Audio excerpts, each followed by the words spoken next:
ನೀವು ನೋಡ್ತಾ ಇದ್ದೀರಾ CBT ಕನ್ನಡ ಟಿವಿ. ಮಂಡ್ಯ ನಗರದ ಕಲ್ಲಹಳ್ಳಿಯ ನಾಗಸಿರಿ ಕಲ್ಯಾಣ ಮಂಟಪದಲ್ಲಿ ಅಖಿಲ ಕರ್ನಾಟಕ ಒಕ್ಕಲಿಗ ಸಂಘದ ಮಂಡ್ಯ ಹಾಗೂ ರಾಜ್ಯ ಒಕ್ಕಲಿಗ ಸೇವಾ ಟ್ರಸ್ಟ್ ವತಿಯಿಂದ ಸಂಕ್ರಾಂತಿ ಸುಗ್ಗಿ ಹಬ್ಬ ಹಾಗೂ ಯುಗಯೋಗಿ ಪದ್ಮಭೂಷಣ ಡಾಕ್ಟರ್ ಶ್ರೀ ಶ್ರೀ ಶ್ರೀ ಬಾಲಗಂಗಾಧರನಾಥ ಮಹಾಸ್ವಾಮೀಜಿರವರ 80ನೇ ವರ್ಷದ ಜಯಂತ್ಯೋತ್ಸವ ಜರುಗಿತು. ಕಾರ್ಯಕ್ರಮದ ದಿವ್ಯ ಸಾನ್ನಿಧ್ಯವನ್ನು ಕೆಂಗೇರಿ ವಿಶ್ವಮಾನವ ಒಕ್ಕಲಿಗರ ಮಠದ ಮಠಾಧ್ಯಕ್ಷರಾದ ಡಾಕ್ಟರ್ ಶ್ರೀ ಶ್ರೀ ಶ್ರೀ ನಿಶ್ಚಲಾನಂದನಾಥ ಮಹಾಸ್ವಾಮಿರವರು ವಹಿಸಿದ್ದರು. ಕಾರ್ಯಕ್ರಮದ ಅಧ್ಯಕ್ಷತೆಯನ್ನು ಅಖಿಲ ಕರ್ನಾಟಕ ಒಕ್ಕಲಿಗರ ಸಂಘದ ಜಿಲ್ಲಾಧ್ಯಕ್ಷರಾದ KC ರವೀಂದ್ರರವರು ವಹಿಸಿದ್ದರು. ಕಾರ್ಯಕ್ರಮದಲ್ಲಿ ಅಖಿಲ ಕರ್ನಾಟಕ ಒಕ್ಕಲಿಗರ ಸಂಘದ ಗೌರವಾಧ್ಯಕ್ಷರಾದ ಜ್ಯೋತಿ ನಾಗಣ್ಣ ಬಾಣಸವಾಡಿ, ಮಹಿಳಾ ಜಿಲ್ಲಾಧ್ಯಕ್ಷರಾದ CJ ಸುಜಾತ ಕೃಷ್ಣ, ಉಪಾಧ್ಯಕ್ಷರಾದ L ಕೃಷ್ಣ, ಜಿಲ್ಲಾ ಒಕ್ಕಲಿಗರ ಸೇವಾ ಟ್ರಸ್ಟ್ ಅಧ್ಯಕ್ಷರಾದ C ತಮ್ಮಯ್ಯ, ಕಾರ್ಯನಿರತ ಪತ್ರಕರ್ತರ ಸಂಘದ ಅಧ್ಯಕ್ಷರಾದ ನವೀನ್, ಅಖಿಲ ಕರ್ನಾಟಕ ಒಕ್ಕಲಿಗರ ಸಂಘ ಮಂಡ್ಯ ತಾಲೂಕು ಅಧ್ಯಕ್ಷರಾದ ಬೋರೇಗೌಡ, ಮದ್ದೂರು ತಾಲೂಕು ಅಧ್ಯಕ್ಷರಾದ ಶಿವಲಿಂಗೇಗೌಡ ಸೇರಿದಂತೆ ಸಂಘದ ಪದಾಧಿಕಾರಿಗಳು ಹಾಜರಿದ್ದರು. ಜೀವನದ ನೆನಪನ್ನು ಮಾಡಿಕೊಂಡ್ರೆ ಈ ರಾಶಿ ಪೂಜೆ ಸುಗ್ಗಿ ಸಂಭ್ರಮ ಅನ್ನೋದು ಕಟ್ಟಡದ ಒಳಗಡೆ ನಡೀತಾ ಇರಲಿಲ್ಲ. ಕೆಲವರಿಗೆ ಅನುಕೂಲ ಗೊತ್ತಿರುತ್ತೆ, ಇರುತ್ತೆ. ಕಟ್ಟಡದ ಒಳಗಡೆ ಈ ಥರ ಸುಗ್ಗಿ ಸಂಭ್ರಮ ನಡೀತಿರ್ಲಿಲ್ಲ. ಕಣದಲ್ಲಿ ನಮ್ಮ ತಮ್ಮ ಹೇಳಿದ್ರು, ಕಣದಲ್ಲಿ ನಡೀತಾ ಇತ್ತು. ರಾಗಿ ಕಣ, ಭತ್ತದ ಕಣ ಎಲ್ಲ ಮಾಡ್ತಾ ಇದ್ವಿ ಒಂದೇ ಕಣದಲ್ಲಿ. ಫಸ್ಟ್ ಭತ್ತ ಹೊಡ್ಕೊತಿದ್ವಿ, ಆಮೇಲೆ ರಾಗಿ ಮಾಡ್ತಾ ಇದ್ವಿ, ರಾಗಿ ಬೆಳೀತಾ ಇದ್ವಿ, ಆಮೇಲೆ ಹುರುಳಿಕಾಳು, ಅವರೆಕಾಳು, ಅರಳು ಎಲ್ಲ ಚೆನ್ನಾಗಿ ಮಾಡಿ ಎಲ್ಲ ಈ ಸುಗ್ಗಿ ಸಂಸ್ಕೃತಿನ ಮುಗಿಸೋಷ್ಟಕ್ಕೆ ಮೋಸ್ಟ್ಲಿ ಊರ ಹಬ್ಬ ಬಂದ್ಬಿಡೋದು. ಊರ ಹಬ್ಬ ಅಂದರೆ ಯಾವುದೇ ಗ್ರಾಮದಲ್ಲಿ ನಾವು ಬೆಳೆದಂಥ ರಾಗಿ, ಭತ್ತ, ಹುರುಳಿಕಾಳು, ಅವರೆಕಾಳು, ತರಣಿಕಾಳು, ಅರಳು, ನಾವೆಲ್ಲ ಅರಳು ಕೂಡ ಬೆಳಿತಿದ್ವಿ. ತಲೆಗೆ ಎಣ್ಣೆ ಬೇಯಿಸ್ಕೋಬೇಕು ಅಂತೇಳಿ ನಮ್ಮ ತಾಯಿ ಅರಳನ್ನ ಮಾರ್ಚ್ ಏಪ್ರಿಲ್ ಯುಗಾದಿ ಬರೋ ಮುಂಚೆ ಚೆನ್ನಾಗಿ ಬೇಯಿಸಿ ಒಂದು 5-6 ಲೀಟರ್ ಸೇರು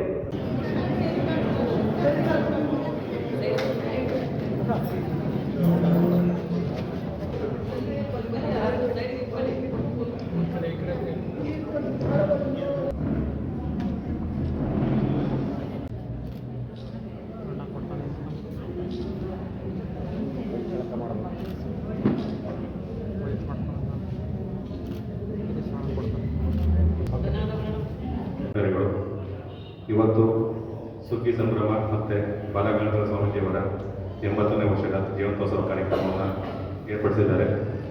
ಸುಗ್ಗಿ ಸಂಭ್ರಮ ಮತ್ತು ಸ್ವಾಮೀಜಿ ಬಗ್ಗೆ ಕೃಷ್ಣರವರು ವಿಶೇಷವಾಗಿ ಮತ್ತು ಎಲ್ಲರೂ ಕೂಡ ಮಾಹಿತಿಯನ್ನು ಕೊಟ್ಟಿದ್ದಾರೆ. ಹಾಗೆ ನಮ್ಮ ಗುರುಗಳಾದಂತಹ ನಿಶ್ಚಲಾನಂದ ಸ್ವಾಮೀಜಿಯವರು ಕೂಡ ಇನ್ನು ಒಕ್ಕಲುತನ ಮತ್ತು ಸುಗ್ಗಿ ಸಂಭ್ರಮ ಎಲ್ಲ ವಿಚಾರಗಳನ್ನು ಮುಂದೆ ಮಾತನಾಡಲಿದ್ದಾರೆ. ಈ ಕಾರ್ಯಕ್ರಮಕ್ಕೆ ನನ್ನ ಕರೆದು ಅವಕಾಶ ಕೊಡಲು ಹೆಚ್ಚಾಗಿ ಮಾಡಬೇಕು, ಸಂಘಟಿತರಾಗಬೇಕು ಮತ್ತು ಹೋರಾಟದ ಮನೋಭಾವನೆಯನ್ನು ಬೆಳೆಸ್ಕೋಬೇಕು. ಮತ್ತು ಈ ಕಬ್ಬಣ ಹೇಗೆ ತುಕ್ಕು ಹಿಡಿದು ತಂತಾನೆ ಆಳುತ್ತೆ, ಹಾಗೆ ನಾವು ಸೋಮಾರಿತನ ಮತ್ತು ಹಸುವೆ ಹೇಳಿಬಿಟ್ರೆ ನಮ್ಮ ಜನನು ಚೆನ್ನಾಗಿ ಮೇಲೆ ಹೋಗ್ತೀವಿ, ಬೆಳಿತೀವಿ.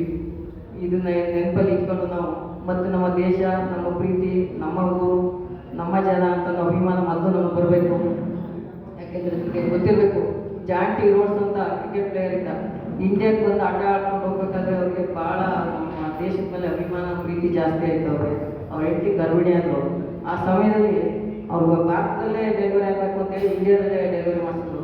ಮತ್ತು ಆ ಮಗುಗೆ ಹೆಸರೇನಿಟ್ರು ಅಂತ ನೀವೆಲ್ಲ ಹೇಳ್ತಿರೋ ಸ್ವಲ್ಪ. ಆ ಮಗುಗೆ ಹೆಸರಿಟ್ರು ನೆನಪಿಗೆ ಎರಡರನ್ನೇ ಇಂಡಿಯಾ ಅಂತ ಹೆಸರಿಟ್ರು. ಅವ್ರು ಯಾರು ಸೌತ್ ಆಫ್ರಿಕಾದ ಪ್ಲೇಯರು, ಇಂಡಿಯಾ ಅಂತ ಹೆಸರಿಟ್ರು.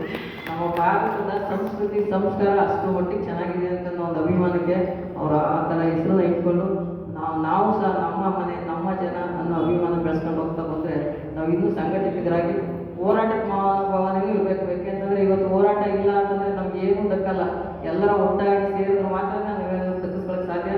ಒಬ್ರಿಬ್ರು ಕೇಳಿದ್ರೆ ಯಾವುದಕ್ಕೂ ಏನಕ್ಕೂ ಯಾವುದೂ ಲಭ್ಯವಿಲ್ಲ. ಸರ್ಕಾರಿ ಕಾರ್ಯಕ್ರಮಗಳಾಗೋದು ಅಥವಾ ಯಾವುದಾದ್ರೂ ಕೆಲಸಗಳಾದ್ರೂ ನಾವು ಸಂಘಟಿತರಾಗಿ ಹೋರಾಟ ಮಾಡೋಣ ಅಂತ ಹೇಳ್ತಾ, ಪ್ರಸ್ತುತ ವಿಶ್ವ ಒಕ್ಕಲಿಗರ ಸಂಘದ ಪೀಠಾಧಿಪತಿಗಳು ಮೊದಲ ಬಾರಿಗೆ ನಮ್ಮ ಒಕ್ಕಲಿಗರ ಸಂಘದ ಕಾರ್ಯಕ್ರಮಕ್ಕೆ ಆಗಮಿಸಿದ್ದಾರೆ. ಶ್ರೀ ಶ್ರೀ ಡಾಕ್ಟರ್ ನಿಶ್ಚಲಾನಂದನಾಥ ಸ್ವಾಮೀಜಿಯವರು.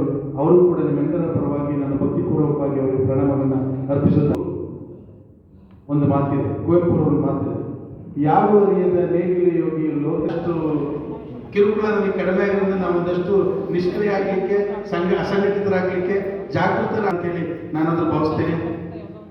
ಇವತ್ತು ಈ ಒಕ್ಕಲಿಗರ ಸಂಘಕ್ಕೆ ನನ್ನ ಆತ್ಮೀಯರಾದ ರವೀಂದ್ರ ಅವರು ತಾಲೂಕು ಘಟಕದ ಜವಾಬ್ದಾರಿಯನ್ನು ತಗೋಬೇಕು ಅಂತ ಅಂದಾಗ ಶುಭಂ ಕರೋತಿ ಕಲ್ಯಾಣಂ ಆರೋಗ್ಯಂ ಧನ ಸಂಪದಂ ಅದು ಈ ಸುಗ್ಗಿ ಸಂಭ್ರಮ ಮಾಡಿದ್ರೆ ಅದು ಸೂಕ್ತ ಅಲ್ಲ. ಈಗ ಜನ ಅಂದ್ಕೊಂಡಿದ್ದೀವಿ ಈ ಕಾರ್ಯಕ್ರಮಕ್ಕೆ ನಮ್ಮ ಕಾರ್ಯಕ್ರಮದಲ್ಲಿ ದಿವ್ಯ ಸಾನ್ನಿಧ್ಯವನ್ನು ವಹಿಸಬೇಕು ಅಂತ ಕೋರ್ಕೊಂಡಾಗ ತುಂಬೂರಿನಿಂದ ನಮ್ಮ ಒಪ್ಪಿ ನಮ್ಮ ಮಂಡ್ಯ ಜಿಲ್ಲಾ ಅಖಿಲ ಕರ್ನಾಟಕ